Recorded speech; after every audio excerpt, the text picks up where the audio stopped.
Salam damai dan sejahtera untuk Bapak, Ibu, dan Saudara dimanapun berada. Kiranya Tuhan Yesus menolong, memimpin, dan menyertai kita. Hari ini kita akan belajar mengenai mengasihi dan menjadi saluran berkat. Pada topik kali ini kita akan membahas dari Injil Lukas pasal yang ke-10 ayat 25 sampai dengan 37.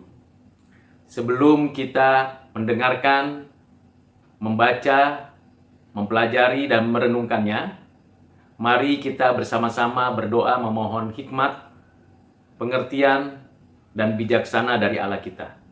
Mari kita berdoa. Allah Bapa yang bertakhta dalam kerajaan surga, segala puji, hormat, kemuliaan hanya bagimu. Kami sungguh bersyukur untuk segala anugerah dan pertolongan-Mu, berkat-Mu dan bimbingan-Mu, terlebih khusus firman-Mu yang senantiasa menyapa kami dan mengarahkan kami untuk hidup sesuai dengan kehendak-Mu.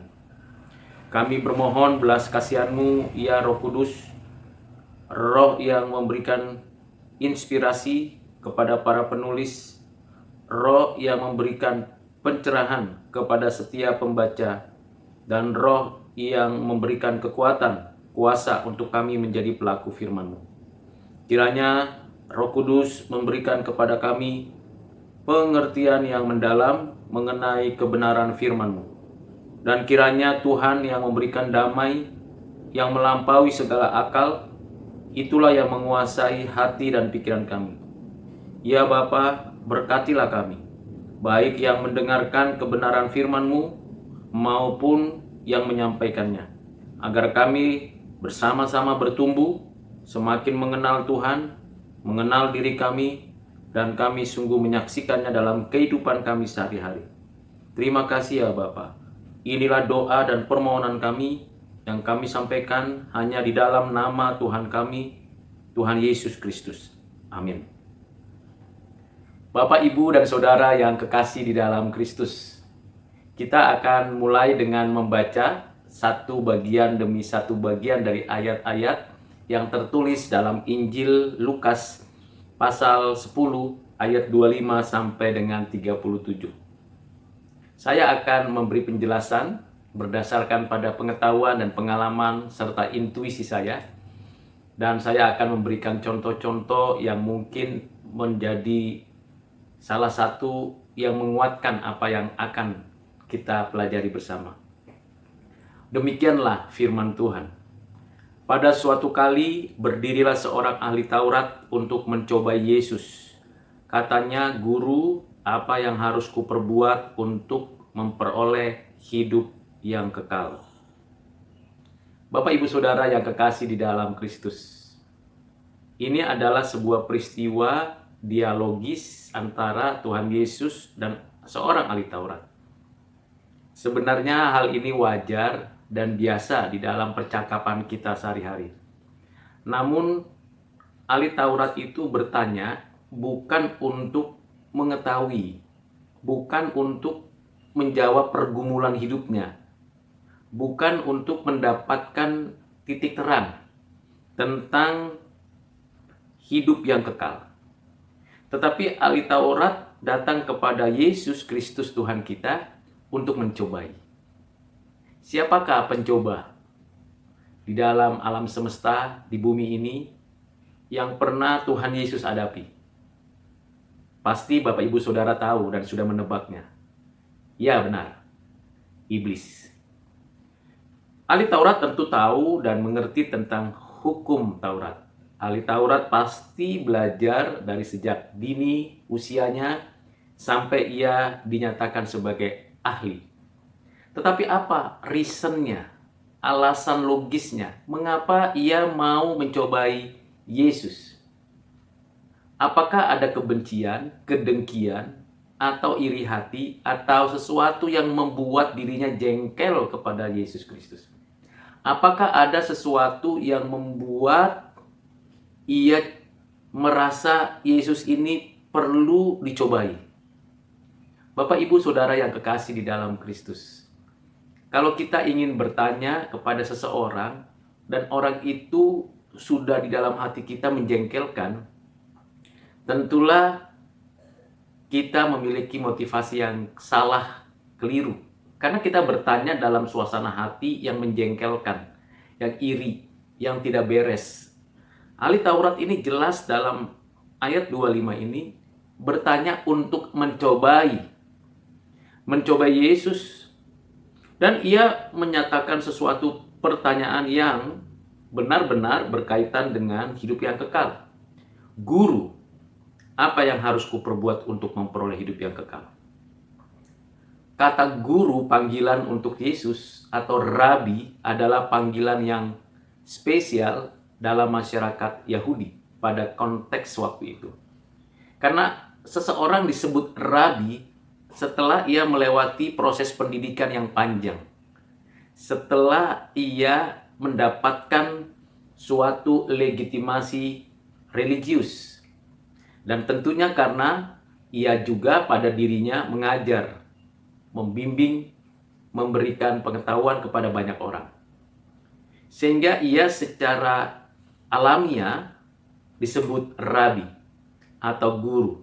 Dan ahli Taurat ini menyapa Yesus dengan sapaan yang spesial, guru. Mereka sebenarnya sama-sama seorang yang disebut guru. Ahli Taurat juga disebut guru. Karena ia mengajar, membimbing, tetapi ahli Taurat ini tidak menempatkan dirinya sebagai guru, tetapi seperti gurunya guru. Seperti ingin mencobai guru ini. Nah, itu seringkali menunjukkan kepada kita keangkuhan, kesombongan, arogansi dari guru ahli Taurat ini. Yang ingin mencobai guru Yesus Kristus. Bapak, Ibu, Saudara, apa yang ditanya oleh ahli Taurat ini? Yaitu tentang perbuatan apa yang perlu dilakukan, harus dilakukan untuk memperoleh hidup yang kekal. Ini biasa dan umum di dalam keagamaan di seluruh dunia. Kita tahu ada 4.000 lebih agama di seluruh dunia. Mungkin makin bertambah banyak. Sekte, denominasi, aliran, kepercayaan. Baik yang kecil sampai yang mayoritas, yang besar, yang banyak. Ada pertanyaan yang selalu ditanyakan dan selalu diperjuangkan oleh setiap agama kepercayaan apapun. Memperoleh hidup yang kekal. Ini pertanyaan yang wajar tapi sekaligus menjebak. Artinya, apakah mungkin saya, Bapak, Ibu, dan Saudara dapat memperoleh hidup yang kekal dengan usaha sendiri? Apakah hidup yang kekal itu adalah pencapaian manusia? Bukankah kita sudah berdosa? Bukankah kita sudah mati rohani? Bukankah dosa memutuskan hubungan kita dengan Allah? Lalu bagaimana kita dinyatakan punya kemampuan memperoleh hidup yang kekal? Ini sesuatu hal yang perlu kita pikirkan dan renungkan. Sesungguhnya hidup kekal bukan perolehan hasil dari usaha manusia. Hidup kekal itu anugerah. Hidup kekal itu pemberian Allah. Hidup kekal itu telah ditetapkan Allah hanya bagi orang-orang yang telah ditetapkan di dalam kekekalan. Itu hidup kekal. Hidup kekal itu bukan hanya masuk ke dalam sorga, hidup bersukacita di sana. Hidup kekal itu lebih daripada sekedar itu. Hidup kekal itu relasi. Hidup kekal itu hubungan pribadi. Hidup kekal itu keintiman dengan Allah. Hidup kekal itu berarti Bapak, Ibu, dan Saudara menikmati Tuhan dalam kehidupannya. Apakah ada mungkin upaya kita bisa memperolehnya? Jawabannya tidak. Jadi dari pertanyaan ini sesungguhnya ahli Taurat sadar betul dia tidak pada posisi menyadari bahwa hidup kekal itu pemberian dari Allah. Dia juga pada posisi ingin mewakili keagamaan Yahudi atau keagamaan umumnya bahwa hidup kekal itu diperoleh dengan cara dan upaya manusia. Dan itu pasti kesia-siaan belaka. Tidak mungkin saya, Bapak, Ibu, dan Saudara pantas mendapatkan hidup kekal dengan usaha sendiri. Mengapa? Karena kita berdosa, bahkan cenderung berbuat dosa, dan tentu tidak mungkin hidup kekal diperoleh dengan keberdosaan kita. Apa jawaban Tuhan Yesus? Dalam Lukas pasal 10 ayat 26 dikatakan demikian. Jawab Yesus kepadanya, apa yang tertulis dalam hukum Taurat? Apa yang kau baca di sana? Tuhan sudah menyatakan jawabannya, dan jawabannya adalah sebuah pertanyaan. Ini adalah suatu cara menjawab yang sangat tepat dan tegas. Menjawab pertanyaan dengan pertanyaan. Karena sebenarnya ahli Taurat tahu. Ahli Taurat mengerti. Tapi karena ahli Taurat itu tujuannya mencobai, jangan-jangan ini Yesus tidak tahu jawabannya. Jangan-jangan ini Yesus sebagai rabi keliru.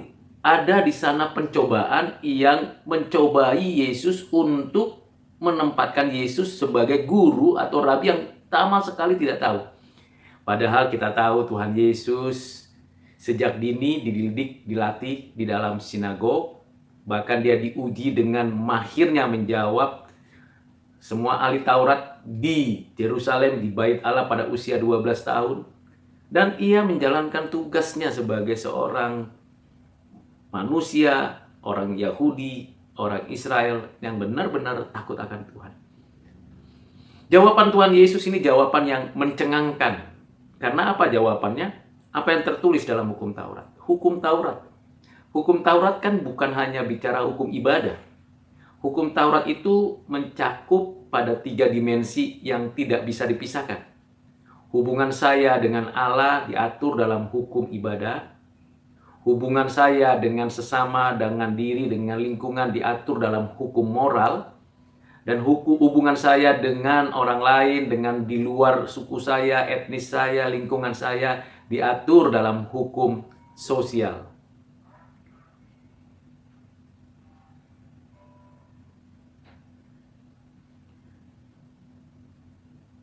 Bapak, Ibu, Saudara yang kekasih di dalam Kristus, apa yang tertulis di dalam hukum Taurat? Tentu di dalam benak ahli Taurat sudah memikirkan, apa ya yang ada dalam hukum Taurat? Sama seperti kita. Kalau ditanya Tuhan Yesus sekarang untuk kita, apa yang tertulis dalam hukum Taurat? Kita sering jawabnya hukum ibadah. Atau kita hanya menjelaskan hukum moral. Kita tidak melihat keutuhannya. Memisah-misahkan dimensi dari hukum Taurat yang telah diberikan Tuhan melalui Musa untuk umatnya, untuk kita. Hukum Taurat tidak pernah dibatalkan. Tetapi secara khusus ada perlakuan khusus terlebih berkaitan dengan hukum ibadah. Pada masa lalu, ibadah berkaitan dengan pengorbanan binatang. Pada masa kini, pengorbanan itu sudah diselesaikan di dalam Kristus. Tetap ada hukum ibadah. Tetap ada ibadah yang khusus hubungan kita dengan Allah. Bapak, Ibu, dan Saudara yang kekasih di dalam Kristus. Pertanyaan yang diajukan oleh ahli Taurat itu dijawab lagi oleh Tuhan, apa yang kau baca di sana? Apa jawaban ahli Taurat itu? Sungguh sangat mencengangkan juga bagi kita, karena jawabannya sangat mengkristal. Di dalam Lukas pasal 10 ayat 27 dikatakan demikian, jawab orang itu, kasihilah Tuhan Allahmu dengan segenap hatimu, dan dengan segenap jiwamu, dan dengan segenap kekuatanmu, dan dengan segenap akalmu, dan kasihilah sesamamu manusia seperti dirimu sendiri. Puji Tuhan. Ahli Taurat ini betul-betul ahli. Ia dapat mengkristalisasi, menyimpulkan hukum Taurat dengan prinsip dasar yang sangat penting. Dan itu sudah berulang kali diajarkan oleh Tuhan Yesus kepada muridnya, kepada orang-orang yang mendengar zamannya, dan tentu kepada kita. Kasihilah Tuhan Allahmu dengan segenap hatimu, dengan segenap jiwamu, dengan segenap kekuatanmu, dengan segenap akal budimu. Kasihilah. Bagaimana kita bisa mengasihi Allah kalau kita tidak dipenuhi kasih-Nya? Jadi terlebih dahulu Tuhan Allah mengasihi kita di dalam kasih agape-Nya, Dan di dalam kasih agape-nya itulah kita dapat merespon kasihnya dengan mengasihinya. Ini from love to love. Dari kasih kepada kasih. Bapak, Ibu, dan Saudara, dan saya sendiri tidak mungkin dapat mengasihi Allah kalau bukan terlebih dahulu Tuhan Allah mengasihi kita. Dan jawaban dari apa yang disampaikan oleh ahli Taurat ini sangat tepat. Tetapi perlu diulas. Bagaimana saya yang berdosa ini, yang tidak punya kapasitas apapun lagi, bisa mengasihi Allah? Bukankah dosa yang menjadikan saya menjadi pemberontak di hadapan Allah? Saya tidak taat kepada firman-Nya. Bukankah wujud daripada saya mengasihi Tuhan Allah adalah taat perintah Tuhan? Jadi orang-orang yang seperti saya, kita tidak mungkin dapat mengasihi Tuhan Allah karena kita tidak taat pada perintah-Nya. Tapi adalah mungkin jikalau Tuhan Allah memenuhi kita dengan kasih-Nya. Kasih-Nya lah yang menolong, menuntun, mengarahkan kita, yang menjadikan kita mengasihi Allah. Ini hal yang penting, perlu kita renungkan, perlu kita refleksikan, perlu kita mengerti dan memahaminya. Dan jawaban daripada ahli Taurat ini ialah, kasihilah sesamamu manusia seperti dirimu sendiri. Kasih yang dari Tuhan Allah itu mengalir, memenuhi hati kita untuk kita dimampukan mengasihi sesama kita. Mengasihi sesama kita oleh karena kita yang tadinya tidak mungkin punya kasih seperti Allah mengasihi manusia, itu hanya mungkin kalau kita dipenuhi kasih-Nya dan kita dimampukan mengasihi Allah. Bukankah jawaban dari ahli Taurat ini benar? Ya, benar. Tidak ada kesalahan. Dua hal penting. Mengasihi Allah dan mengasihi diri. Mengenal diri, mengenal Allah. Mengenal Allah, mengenal diri. Dan dengan demikian ada interpersonal relationship antara Allah dengan saya dengan Allah, dan juga interpersonalship dengan sesama. Ada pribadi-pribadi yang saling berrelasi. Dan kita tahu contoh relasi itu ada pada diri Bapa, Anak, Roh Kudus. Ketiganya saling mengasihi. Di dalam kasih itulah kita bisa mengerti apa itu kasih. Adalah sangat heran dan sangat lucu sekali kalau ada orang mengatakan aku mengasihi tapi tidak ada objek yang dikasihi. Kalau ada orang yang mengatakan aku bisa menunjukkan kasihku tapi yang dituju tidak ada, itu tidak mungkin. Berarti dia bukan mengasihi tapi dia mencintai diri.